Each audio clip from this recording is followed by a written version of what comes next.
Hello guys, what's up? Today is another day and another vlog. At dito ay uumpisa na natin ang araw na ito na puno ng kulitan at harutan namin mag-asawa. Kaya guys, subaybayan nyo hanggang dulo ito guys. At nakita ko pa nga ang aking bunso na nagse-cellphone dito sa may pinto. At pagtingin ko sa labas ay nakita ko naman si Mrs. At dito nga ay parang may binabaon siya na hindi niya kayang ibaon. Kaya ibinaling ko na lang sa mga halaman niya kasi para ma-flex din yung mga halaman niya. Bilib din ako dito kay Mrs. pagdating sa halaman kasi nga sobrang tiyaga niya sa pag-aayos at pagkakalikot ng mga ito, kaya nga bilib na bilib ako sa misis ko. Para sa may mga asawa dyan na mahihilig din sa mga plantitos at plantitas, suportahan na lang natin sila sa hilig nila at para may mapaglibangan na rin sila kapag nandito sila sa bahay. At syempre talaga nga naman nakakalibang talaga kapag may halaman ka sa bahay kasi nga bukod sa naaayos at napapaganda mo sila, napaparami mo rin sila kapag marunong ka mag-alaga. At dito nga hinihiwalay na ni misis sa mga snake plant na dumadami na rin sa isang paso, kaya nga ginagawa niya ay binubukod-bukod niya sa kanya-kanyang paso para maganda na rin tingnan. Dahil nga ang snake plant ay mabilis dumami at kahit hindi mo siya masyadong dinidilig ay tutubo pa rin siya dahil nga mabilis dumami ang snake plant. At dito nga mukhang napapagod na si Mrs. kaya ang ginawa ko ay kumuha ko ng tuwalya at binigyan ko siya. Pero mukhang ayaw niya, kaya ang naisip ko or ginawa ko is punasan na lang yung mukha niya. Ay!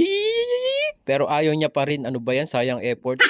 Dito nga tinatanggalan niya sobrang halaman at sanga itong bonsai kasi nga pagka sumobrang halaman at sanga nito papangit itong bonsai. Kaya pinapanatili ni Mrs. na lagi malinis ang kanyang mga halaman. Dito nga napag-isipan ko na tulungan si Mrs. kasi nga mukhang napapagod na siya sa mga ginagawa niya, kaya naisip ko na tulungan siya or ipagbuhat ng mga halaman. At dito nga ay ayaw niyang paistorbo sa mga ginagawa niya kasi nga masisira ang diskarte niya, kaya ang ginagawa ko na lang tulungan siya, pero ayaw niya talaga. Kaya mahirap talaga ipagsiksikan ng sarili mo sa taong ayaw na sa'yo. Ouch! Dito nga ay ayaw pa istorbo ni Mrs. kaya ang ginawa ko ay umalis na at binibidyo ko na lang siya sa pagdidilig niya ng halaman kasi nga ayaw niya pa istorbo, kaya ang ginagawa ko ay pinagpapatuloy ko na lang ang pagbibidyo sa kanya. Pero sa part na to kinukulit ko pa rin siya na ako na magdidilig na halaman kasi nga gusto ko may ginagawa din ako at natutulungan ko pa siya. At dahil ayaw niya nga talaga magpa-istorbo, kaya ang ginawa ko na lang sa kanya ganto. Uy!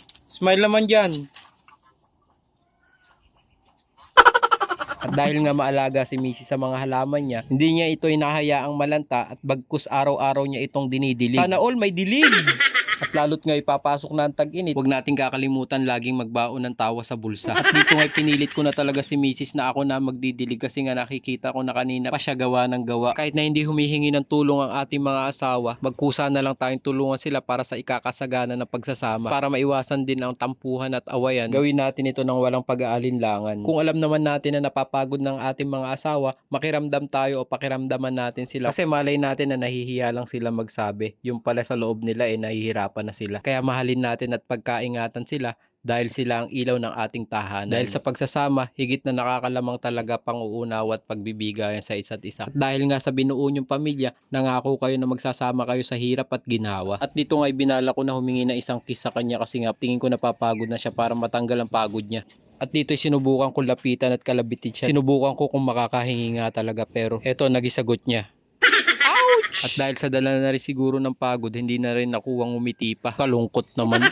At dahil nga nalalapit na ang summer, mas mabuti pang ituloy na natin ating mga jamming na plano para hindi na tayo napaghuhuli kung sa isang taon pa natin gagawin. Kaya sa mga nagnanais mag-swimming nitong darating na summer, planuhin na natin ngayon tapos next year na natin ituloy. Thank you for watching!